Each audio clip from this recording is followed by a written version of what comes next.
सोचने वाली बात है, क्या सिर्फ एक दिन पूरी दुनिया की तस्वीर बदल सकता है? चलिए हम 15 अक्टूबर 2025 के दिन में चलते हैं और देखते हैं कि कैसे कुछ अहम घटनाएं हमें दिखाती हैं कि हमारी दुनिया कितनी जटिल और एक दूसरे से जुड़ी हुई है। तो आज हम क्या-क्या कवर करने वाले हैं? ग्लोबल हेल्थ की एक बड़ी अचीवमेंट से लेकर जियोपॉलिटिक्स, टेक्नोलॉजी और आखिर में कल्चर और स्पोर्ट्स तक 5 अलग-अलग अहम हिस्सों पर नजर डालेंगे। तो शुरू करते हैं। तो सबसे पहले बात करते हैं ग्लोबल हेल्थ की, एक ऐसी खबर जो सच में दिल खुश कर देती है और उम्मीद जगाती है। कभी सोचा है कि एक छोटा सा आइलैंड नेशन पब्लिक हेल्थ में दुनिया को रास्ता कैसे दिखा सकता है? ऐसा लगता है ना कि ये तो नामुमकिन है, लेकिन मालदीव ने ये कर दिखाया है। और कैसे किया, चलिए देखते हैं। तो मालदीव ने इतिहास तो बना लिया, पर ये ट्रिपल एलिमिनेशन, इसका असली मतलब क्या है? आखिर ये है क्या चीज़? चलिए इसको आसान भाषा में समझते हैं। इसका मतलब ये है कि अब मालदीव में माँ से बच्चे को HIV, सिफिलिस और हेपेटाइटिस बी जैसी खतरनाक बीमारियां नहीं फैलेंगी। ट्रांसमिशन पूरी तरह से रोक दिया गया है। सोचिए, आने वाली पूरी जनरेशन के लिए कितना बड़ा तोहफा है। मतलब एक पूरी पीढ़ी इन जानलेवा बीमारियों के बोझ के बिना जन्म लेगी। और ये कोई चमत्कार नहीं है, इसके पीछे है उनका जबरदस्त कमिटमेंट। वहां की 95% गर्भवती महिलाओं को व्यापक हेल्थ केयर मिली।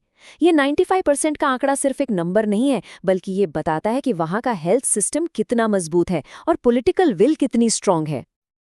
तो एक तरफ हेल्थ में इतनी पॉजिटिव खबर, और अब चलिए मुड़ते हैं इंटरनेशनल रिलेशंस की जटिल दुनिया की तरफ। एक ऐसी दुनिया जहां एक ही दिन में दो बिल्कुल अलग, बिल्कुल विपरीत कहानियां चल रही होती हैं। देखिए, एक तरफ भारत और ऑस्ट्रेलिया अपनी दोस्ती और पार्टनरशिप को मजबूत कर रहे हैं, जॉइंट मिलिट्री एक्सरसाइज कर रहे हैं, और ठीक उसी वक्त दूसरी तरफ पाकिस्तान और अफगानिस्तान के बीच पुराना तनाव फिर से बढ़ रहा है। यही तो है हमारी दुनिया की सच्चाई। एक ही समय में कहीं कुछ बन रहा है और कहीं कुछ बिगड़ रहा है। ये जो ऑस्ट्रिया हिंद एक्सरसाइज है, ये इसका चौथा एडिशन है। ये साफ दिखाता है कि दोनों देशों के बीच स्ट्रेटेजिक पार्टनरशिप कितनी गहरी हो रही है। और इस बार तो गोरखा राइफल्स भी इसका हिस्सा हैं। तो ये सिर्फ एक मिलिट्री ड्रिल नहीं है, ये इंडो पैसिफिक रीजन में स्थिरता बनाए रखने का एक क्लियर सिग्नल है, एक कॉमन कमिटमेंट है। और इस झगड़े की जड़ है डूरन रेखा। ये एक ऐसी बॉर्डर है जो 100 साल से भी ज्यादा पुरानी है और हमेशा से ही विवादों में रही है। पाकिस्तान इसे इंटरनेशनल बॉर्डर मानता है, लेकिन अफगानिस्तान ने इसे कभी आधिकारिक तौर पर माना ही नहीं। मतलब इतिहास की एक लकीर आज भी भविष्य पर अपना साया डाल रही है। तो जियोपॉलिटिकल अखाड़े से निकलकर अब हम एक ऐसे मुद्दे पर आते हैं जो हम सबको जोड़ता है, हमारी प्लैनेट की हेल्थ। एक ऐसा मामला जिसमें हम सब एक ही टीम में हैं। International union for conservation of nature यानी IUCN ने अपनी latest world heritage outlook report जारी की है, और सच कहूं तो इसके जो निष्कर्ष हैं वो काफ़ी चिंताजनक हैं। आप इस नंबर को देखिए, 80%। हमारी 80% से ज़्यादा नेचुरल वर्ल्ड हेरिटेज साइट्स पर क्लाइमेट चेंज का खतरा मंडरा रहा है। ये एक अलार्म बेल है, एक वार्निंग है कि हम अपनी सबसे कीमती धरोहर खोने की कगार पर खड़े हैं। और सिर्फ क्लाइमेट चेंज ही नहीं है, इन्वेसिव स्पीशीज हैं, यानी ऐसी प्रजातियां जो वहां की नहीं हैं। हैबिटेट लॉस, मतलब उनके घर उजड़ रहे हैं, और रिसोर्सेज का ज़रूरत से ज़्यादा इस्तेमाल, ये सब मिलकर इन अनमोल जगहों को खतरे में डाल रहे हैं। मतलब ये एक मल्टी फ्रंट क्राइसिस है जिस पर तुरंत ध्यान देने की ज़रूरत है। और ये सब सिर्फ एक रिपोर्ट के आंकड़े नहीं हैं, ये ज़मीनी हकीकत है। इसी बीच टाइफून हैलोंग जैसे एक्सट्रीम वेदर इवेंट्स हो रहे हैं।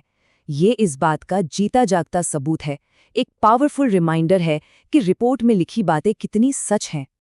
एनवायरनमेंट के इन चैलेंजेस के बीच चलिए अब भारत के टेक एम्बिशंस की तरफ देखते हैं।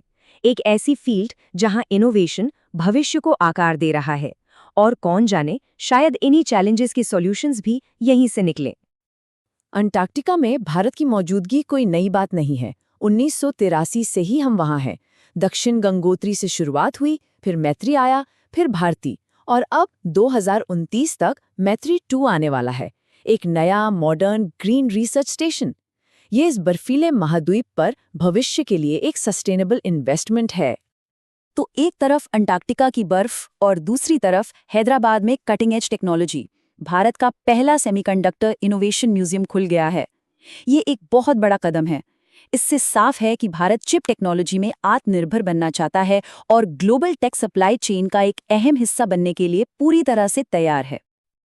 अब भारत का अगला बड़ा टेक इनोवेशन समझने के लिए दो चीज़ों को समझना ज़रूरी है।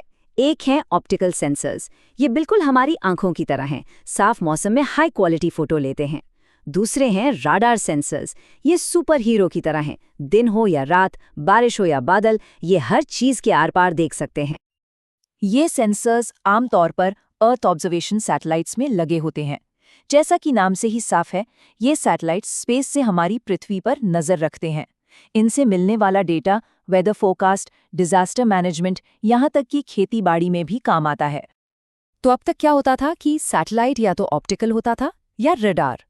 लेकिन अब एक इंडियन स्टार्टअप गैलेक्साई एक कमाल की चीज लेकर आया है, मिशन दृष्टि। ये दुनिया का पहला ऐसा सैटेलाइट होगा जिसमें ऑप्टिकल और रडार दोनों सेंसर एक साथ होंगे। जरा सोचिए इसका मतलब, हर मौसम में, चाहे दिन हो या रात, जमीन की क्रिस्टल क्लियर तस्वीरें। ये तो डिजास्टर मैनेजमेंट और नेशनल सिक्योरिटी के लिए बिल्कुल गेम चेंजर है। चलिए, टेक्नोलॉजी की दुनिया से अब चलते हैं कल्चर और स्पोर्ट्स की कुछ हाइलाइट्स की तरफ। देखते हैं वहाँ क्या हो रहा है। तो 11वीं एशियन एक्वेटिक्स चैंपियनशिप जो अहमदाबाद में हुई, उसकी फाइनल मेडल टैली आ गई है।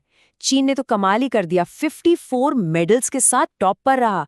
भारत ने 13 मेडल्स जीते और 11वें नंबर पर रहा। ये आने वाले टाइम के लिए एक सॉलिड फाउंडेशन है।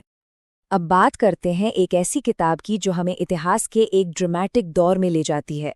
Farmer Mumbai police officer D Sivanandan ने द ब्रह्मास्त्र अनलीश लिखी है। इसमें उन्होंने 80s और 90s के मुंबई अंडरवर्ल्ड को पुलिस ने कैसे खत्म किया उसकी पूरी कहानी बताई है। ये एक इनसाइडर्स व्यू है उस दौर का। तो हमने देखा सिर्फ एक दिन, 15 अक्टूबर 2025। इस एक दिन में हमें उम्मीद और प्रगति भी दिखी, और खतरा और संघर्ष भी। ये हमें सोचने पर मजबूर करता है कि आगे क्या होगा, कौन सी कहानी हमारे कल को परिभाषित करेगी, इनोवेशन और सहयोग की या संघर्ष और संकट की। इसका जवाब शायद आने वाला वक्त ही देगा।